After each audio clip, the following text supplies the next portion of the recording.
Brandon Beane does it again. DaQuan Jones is back. AJ Epenesa is back. Josh Allen restructures things, as well as Dawson Knox, making room for these players.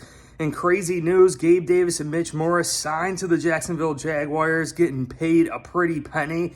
But again, the Buffalo Bills are able to retain DaQuan Jones and AJ Epenesa. And what this ultimately means is that it's going to help the back end of our defense. Why is that important? Because we are going to be without Micah Hyde, Jordan Poyer, Trey White.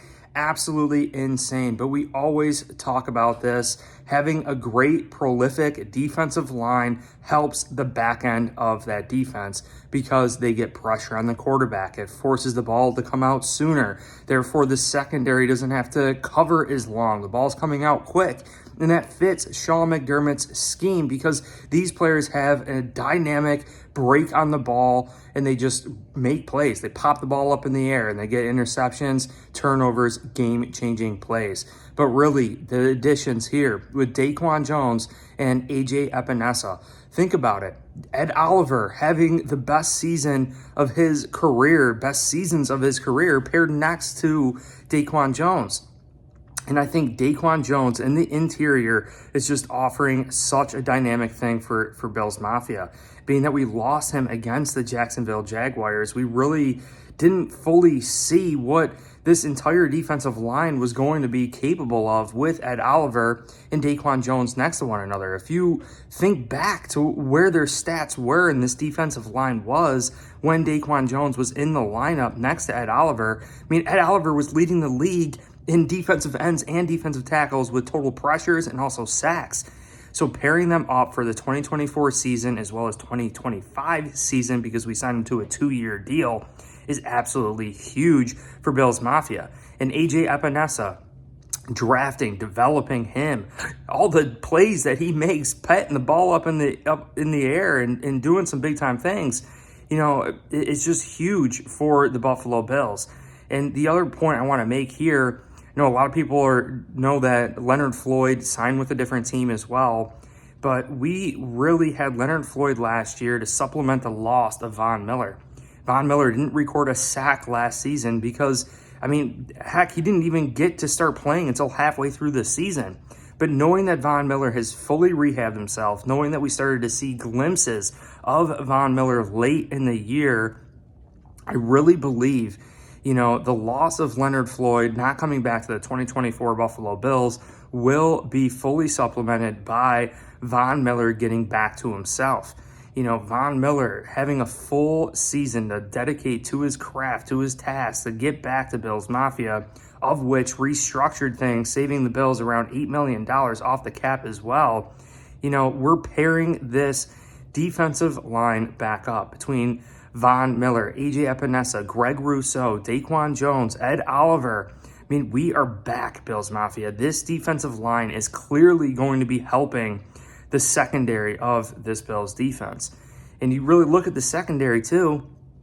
I mean, we got Christian Benford, we have Kaiir Elam, we have Rasul Douglas, and I mean, Taron Johnson too. We got Taylor Rapp that we just brought back. I mean, gosh, we started this all wondering, like, how are we going to correct a near negative $60 million in cap space? Brandon Beane restructures things with Josh Allen, saving quite a bit of money, restructures things with Dawson Knox, redoes a deal with Rasul Douglas. I mean, we're just making so many freaking moves here, and obviously letting go of certain players like Trey White, Micah Hyde, Jordan Poyer, even Mitch Morris. Gabe Davis is already gone, and really looking at bringing in a nice backup with Mitch Trubisky. Really love the fact that the Bills brought in Mitch Trubisky again. Obviously, great thing. I mean, there's a reason why Josh Allen was so successful with Mitch Trubisky here, and I think he's a pretty decent quarterback. I mean, you go from Mitch Trubisky to Keenan Allen to Kyle Allen, and Mitch Trubisky wanting to be here in Buffalo, I think is definitely absolutely huge for the Buffalo Bills. And because of all these restructures, because of all these moves that we have made, the Bills were able to re-sign Dion Dawkins to a multi-year deal, extending Dion Dawkins here, multi-Pro Bowler, blindside blocker for Josh Allen in our franchise. think this is huge. And you really look at everything that's shaping up. Bills and Brandon Beane and Sean McDermott, we put an emphasis on our interior, like on the trenches of this team. The defensive line and also offensive line is ultimately just going to help things out. And again, I've been saying it in my videos, the loss of Mitch Morris to the Jaguars, right? Cutting Mitch Morris and losing him, but having the highest paid free agent for the Buffalo Bills during the 2023 season, bump him into center. How much are we really losing at the center position? I mean, Connor McGovern versus Mitch Morris at the center spot. I mean, I'm sure Mitch Morris does certain things better, but again, I really think that overall wise, it's not going to be that bad of a loss for the Bills. Now, we did bring in David Edwards. Again, re-signing David Edwards, who could play at that left guard spot, compete for a starting position. But we also saw that, we drafted Osiris Torrance last year in the second round, and he plugged and played and was a solidified starter for each and every single game, including the playoffs. And he played very, very well. So I'm sure the Bills are eyeing that up again, that the Bills could easily draft and develop a left guard, compete with David Edwards. We have Dion Dawkins. We have David Edwards competing with a rookie.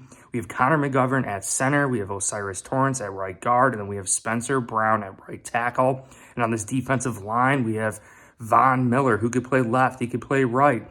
We have Greg Rousseau. We have DaQuan Jones. We have Ed Oliver, AJ Epenesa. I mean, this is just absolutely freaking huge for the Buffalo Bills. Absolutely love it.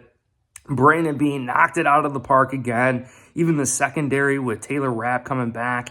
Obviously, I think Taylor Rapp is going to be taking Jordan Poyer's position. The Bills did bring back Cam Lewis. I've been saying that in all of my videos, how well Cam Lewis did. He is coming back to Bills Mafia. I think he's going to be competing with Damar Hamlin as the starting free safety for the Buffalo Bills. I don't see a need to take Christian Benford to move him into safety. I don't see a need to do that with Rasul Douglas or Kyer Elam. So we're also deep. We got enough depth at the cornerback spot for Bills Mafia. And let's not forget, Cam Lewis could play nickel. He could play safety. I mean, maybe the Bills still address it in the NFL draft. We draft a safety to come in there and compete with Damar Hamlin, Cam Lewis for that free safety spot. But I truly appreciate you guys. Oh my God, Brandon Beane totally reshaping things right when we lost all hope for this season. We are back. We got the NFL draft to come. We got more free agency coming out. Absolutely huge, Brandon Beane. You are a dang genius. Freaking love it. But drop your comments down below. How hyped are you about this 2024 season? I am extra hyped up now. Make sure you hit like, subscribe, check the link in the description of Course Careers. You guys could receive $50 off to land a high-paying remote career. They have free introduction courses to get you a sense of what you'd be getting into. But definitely check it out. That's personally how I landed my full-time job. Appreciate you guys all so much. Hit like, subscribe, and go Bills.